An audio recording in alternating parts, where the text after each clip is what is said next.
Alors, le sujet d'aujourd'hui, c'est comment ne pas finir en EHPAD et comment vieillir avec bonheur à la maison. Ça, c'est le rêve de 90% des personnes âgées. Et c'est un défi les plus importants aujourd'hui, et notamment quand on vieillit. Alors, pourquoi? Tout simplement parce que les personnes âgées sont toutes atteintes de sarcopénie. Alors, c'est quoi ce mot barbare? C'est simplement la fonte musculaire. Les personnes âgées, à 80 ans, 60 ans, même certains 50 ans, et même avant, ont des muscles qui sont beaucoup moins importants, qui portent beaucoup moins, c'est beaucoup moins efficace et ils ont beaucoup moins de force. Ce qui est intéressant, c'est de savoir comment tu peux éviter ça. Parce que ce que tu sais pas vraiment, c'est que la fonte des muscles, elle commence dès que tu as 30 ans. Ça diminue, ça diminue. Donc l'important, c'est comment éviter ça. Et avec APA, mon petit coach d'activité physique adaptée, on va t'expliquer ça maintenant. Coucou, c'est moi Appa. Je suis le super coach de Sylvie. Sylvie, en fait, elle a très peur de la sarcopénie et de finir en EHPAD. Bon, et moi, je suis là pour éviter ça. Là. Oui, j'ai peur. Oui, bien sûr. Parce que tu te fatigues plus vite, parce que c'est de plus en plus difficile de marcher, de te déplacer, de sortir, parce que tu tombes plus souvent, si tu le sens bien, si tu commences à perdre ton autonomie, à avoir besoin de plus en plus d'aide. Oui, et ça, c'est pas bien du tout quand tu vieillis. Il est prouvé que l'on commence à perdre des muscles à partir de 25 ou 30 ans, et qu'entre 20 et 80 ans, on peut perdre jusqu'à 50% de sa masse musculaire si on ne l'entretient pas. D'ailleurs, je vous montre l'étude. Se remettre à bouger, c'est donc se donner une chance de repousser certaines maladies. Et la bonne nouvelle, c'est qu'il n'est jamais trop tard pour se sculpter une musculature de rêve. Les personnes qui n'ont jamais pratiqué une activité physique au cours de leur vie verront leur masse musculaire baisser plus rapidement que les autres.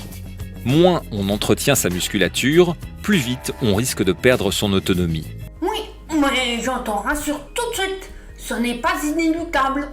Et on peut même commencer à 80 ans, et même quand on n'a jamais fait de sport. Mais même si l'on revient de loin, en à peine 3-4 mois, on peut déjà rejoindre la courbe de ceux qui ont toujours été actifs.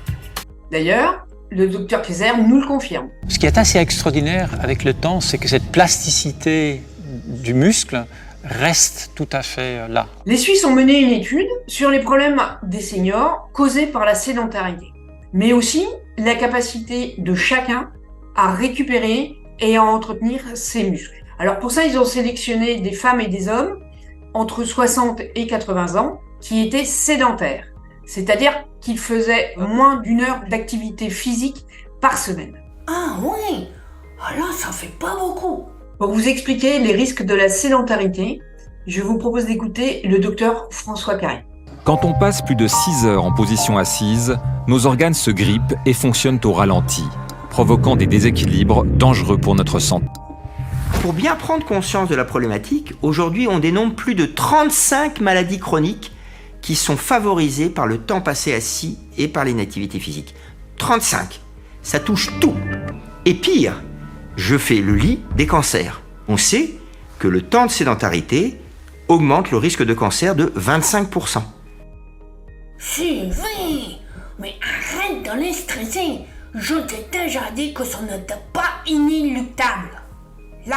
La réponse à un entraînement, aussi d'un muscle qui a vieilli, est tout à fait encore extraordinaire. Donc c'est jamais trop tard. Même une personne de 80 ans qui commence à faire un petit programme adapté de musculation va pouvoir renforcer son muscle et le faire augmenter en volume. C'est vrai, ce n'est pas inéluctable. Mais restez avec moi encore 2 minutes, je vais tout vous expliquer. Je m'appelle Sylvie Dubois, je suis conseillère en santé au naturel. À 17-20 ans, j'étais une très bonne joueuse de tennis. Et je battais même des joueuses qui étaient classées dans les 100 premières françaises. 40 ans plus tard, c'est beaucoup moins bien. J'ai 60 ans, ça c'est pas grave, mais je suis atteint d'une sclérose en plaques. Autant vous dire que Sylvie, elle connaît bien le sujet de la fonte musculaire. Et puis qu'elle fait le max pour l'éviter. Alors n'hésitez pas à mettre un pouce si ça vous intéresse, commentez, partagez et abonnez-vous à ma chaîne pour ne rien rater. Et en cliquant sur le petit bouton rouge en bas à droite. Donc même à 80 ans ou handicapé, on peut se mettre à l'activité physique et en tirer de très sérieux bénéfices. Oui, de bénéfices pour vous et pour votre santé. Et même la Sécu, elle serait en bien meilleure santé Ouais, elle pourrait faire des sérieuses économies. Alors, si on chiffre la sédentarité totale au niveau du monde, on considère que c'est plus de 60 milliards d'euros par an. Le coût de l'inactivité physique et de la sédentarité. En France, on considère que le coût de l'inactivité physique et de la sédentarité est d'environ 1,35 milliard d'euros par an. Je ne parle pas dedans des maladies chroniques. Les maladies chroniques qui sont aggravées par la sédentarité, on est à plusieurs dizaines de milliards d'euros par an en France. 3 Français sur 4, après 65 ans, ont une maladie chronique, c'est-à-dire qu'ils prennent un médicament. Il y en a 1 sur 4 avant 65 ans et 3 sur 4 après. Tout ça, ça a un coût énorme. Je ne parle pas du coût humanitaire, puisque en 2012, il y a eu un article dans une grande revue, le Lancet, qui a dit que l'inactivité physique tuait plus que le tabac. C'est-à-dire qu'il y a eu dans le monde 5,3 millions de morts liées à l'inactivité physique, contre 5,1 millions liées au tabac. Ces maladies chroniques, on les connaît bien. Ce sont l'hypertension artérielle, le diabète de type 2, l'obésité, l'ostéoporose, la dépression, les cancers, la maladie d'Alzheimer, et puis j'en passe évidemment. Personne ne dit que l'activité physique peut les soigner, mais elle peut largement les améliorer ou retarder leur apparition.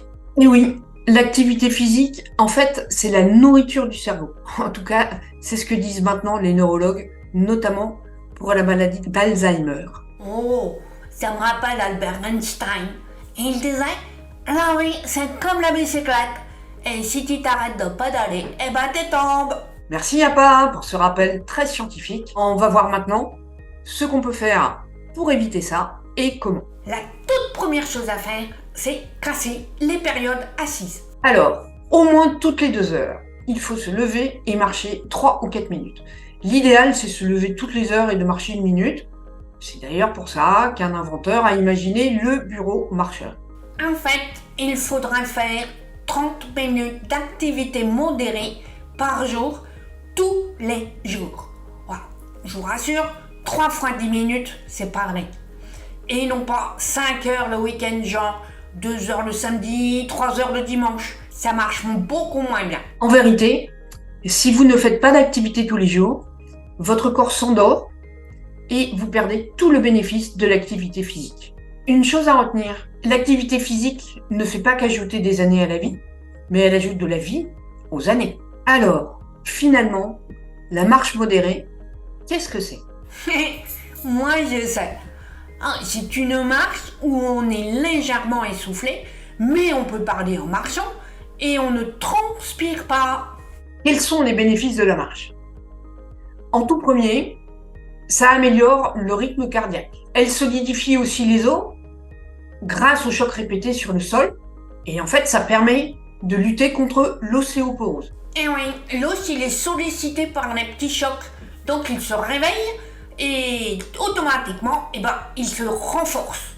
En revanche, ne comptez pas trop sur la natation ou le cyclisme. Ces 2 activités sont excellentes pour le cœur et pour les muscles, mais pas pour les os. D'ailleurs, c'est comme ça qu'un jeune homme de 20-22 ans avait été diagnostiqué avec une ostéoporose. Il ne faisait que du vélo. Oui, mais il a récupéré très vite en sautant sur place pendant 30 minutes par jour sur plusieurs mois. Et voilà. La marche fait aussi beaucoup de bien quand tu as une artérite des membres inférieurs. Même les chirurgiens disent « marchez, marchez ».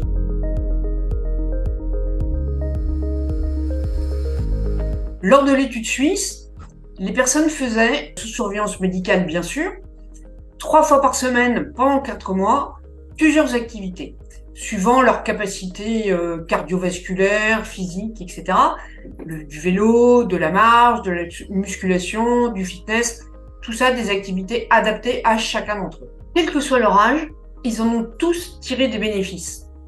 Ils ont repris du tonus, leur rythme cardiaque a baissé, et puis leur masse musculaire a augmenté jusqu'à 1 kg par cuisse. Faut pas rêver. Tu seras sûrement pas musclore tout de suite, mais tu feras sûrement des envieux. Et un truc bluffant pendant l'étude, le nombre de mitochondries dans les cellules des muscles a augmenté. Les mitochondries, ce sont les usines énergétiques des cellules, c'est ce qui leur permet de bien fonctionner. Le grand secret, c'est si le corps a besoin de plus d'énergie, Il augmente son usine énergétique, il l'agrandit et le nombre de mitochondries augmente. Et puis ils ont amélioré leur résistance au stress et aux petits problèmes de santé comme les rhumes en hiver. Leur silhouette s'est affinée et ils ont diminué leur risque de diabète 2, même pour ceux qui adorent les trucs sucrés. Et surtout, tu limites ou tu retardes la perte d'autonomie. En vrai, c'est pour ça que je coach Sylvie. Parce qu'avec la maladie qu'elle a, la dépendance, ça lui pendait au nez. Pour aller plus loin et découvrir quelle activité physique pratiquer, comment t'y mettre, comment mesurer ton activité, comment aider ton corps en limitant les médicaments et quels sont les compléments alimentaires que tu peux utiliser, je t'invite à aller voir le dossier complet sur mon site internet, à t'inscrire à ma newsletter et à t'abonner à ma chaîne vidéo pour ne rien rater en cliquant sur le petit carré rouge qui est en bas à droite. Tous les liens utiles sont dans la description de la vidéo ou dans le premier commentaire et tu trouveras dans ma playlist Vivre vieux et en bonne santé des vidéos qui compléteront ton information. Si tu as des questions, tu les poses en commentaire, j'y répondrai avec plaisir. Et portez-vous bien, à bientôt, à très très bientôt. Portez-vous bien et à très très très bientôt.